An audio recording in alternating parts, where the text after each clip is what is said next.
BJD रे पुआ अरविंद महापात्र सामिल हेबा परे प्रतिक्रिया रखिछन्ति वरिष्ठ नेता विजय महापात्र।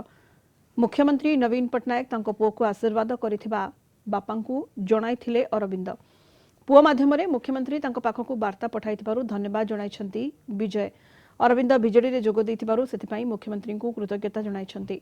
पुओ निर्वाचन लढिब से बहु आगरु लोकंक सहित अछि, तापई कोनोसी असुविधा नाही बोली कहिछन्ति विजय महापात्र। आगामी दिन में पुअर सपोर्ट होई रहिबी बोली से कहिछन्ति।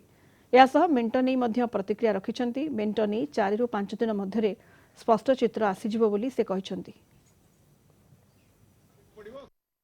पुओ मिसले मुख्यमंत्री तांको आशीर्वाद दैछन्ति, सेतमे मुख्यमंत्री को धन्यवाद जणाउछि।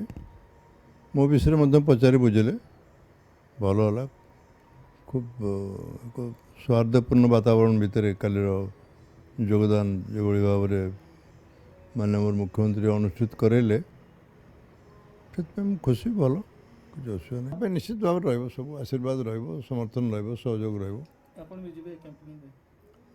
निश्चित भाव रहीटा पुओटा तो छिड़ा तो समस्त व्यापार दायित्व हिसाब से तो मुझे दायित्व निर्वाह करी। राजनीतिक चित्रटा को स्पष्ट हाँपे आ कि समय लगे कहीं उभय दल भितर कथबार्ता चलती कौन हम कौन ना सब बहुत प्रश्नर उत्तर एक मिल पारनी कहीं आउ 4-5 दिन लगे।